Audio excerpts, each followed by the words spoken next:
Donbas, পুতিনের চোখের মনি, ইউরোপের দুঃস্বপ্ন। ভোরের আলো ফোটেনি তখনও। পূর্ব ইউক্রেনের ডনবাসের ধূসর আকাশে ভাসছে ধোঁয়া, বারুদের গন্ধে ভারী বাতাস। এই মাটি কখনো কয়লা খনি আর ইস্পাত কারখানার জন্য সোভিয়েত ইউনিয়নের গর্ব ছিল, আজ সেটা পরিণত হয়েছে রক্তক্ষেত্রে। আর এখানেই থেমে নেই ইতিহাস, কারণ ডনবাস এখন ভ্লাদিমির পুতিনের চোখের মনি। ক্রিমিয়া দখলের পরও পুতিনের খেলা শেষ হয়নি। এবার তার লক্ষ্য ডনবাস, আর এই অঞ্চলের ভাগ্য নিয়ে গড়ে উঠছে এক নতুন বিশ্ব রাজনীতি। আলাস্কার বৈঠকের পর আমেরিকার সাবেক প্রেসিডেন্ট ডোনাল্ড ট্রাম্প সোজা সাপটে বললেন, ইউক্রেনকে হয়তো ক্রিমিয়ার দাবি ছাড়তেই হবে, কিন্তু বাস্তবতা এত সহজ নয়। আসল জটিলতা ডনবাসকে ঘিরে। এই অঞ্চল শুধু জমি নয়, সম্পদের খনি। কয়লা, ইস্পাত আর ভারী শিল্পে ভরপুর ডনবাস সোভিয়েত যুগ থেকেই ছিল শক্তির কেন্দ্র। এখানকার বহু মানুষ রুশ ভাষায় কথা বলে, তাই শুধু ভূখণ্ড নয়, ইতিহাস আর সংস্কৃতিতেও মস্কোর টান রয়েছে। আর এই টানকেই পুতিন বানিয়েছেন রাজনৈতিক দাবার চাল।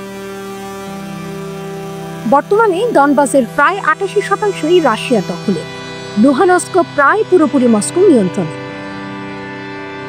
দোনেৎস্কের বহু অংশ দখল করেছে রুশ সেনারা। ইউক্রেন এখনো ধরে রেখেছে ক্রামাতরস্ক আর স্লোভিয়ানস্কের মতো শহর, কিন্তু প্রতিদিনই সেই ঘেরা টোপ আরও সংকীর্ণ হচ্ছে। জেলেনস্কি বারবার প্রতিশ্রুতি দিয়েছেন ডনবাস ছাড়ব না, কিন্তু বাস্তবতা নির্মম। পশ্চিমা অস্ত্র, ইউরোপীয় সমর্থন, ন্যাটোর হুঁশিয়ারি, সবকিছুর পরও রুশ ট্যাঙ্ক থেমে নেই। রাশিয়ার শক্তি এখানে, যেখানে পশ্চিমা গণমাধ্যম ভাবে পুতিন থামবেন, ঠিক সেখানেই তিনি আরও এগিয়ে যান। ২০১৪ সালে ডনবাসে বিচ্ছিন্নতাবাদী আন্দোলন শুরু হয়। সেই সময় থেকেই মস্কো এখানে পা গেড়ে রেখেছে। ২০২২ সালে পূর্ণমাত্রার যুদ্ধ শুরু হওয়ার পর এই অঞ্চল হয়ে ওঠে প্রধান যুদ্ধক্ষেত্র। পুতিন ডনবাসকে শুধু সামরিক দখল নয়, বরং এক লঞ্চ প্যাড হিসেবে দেখছেন।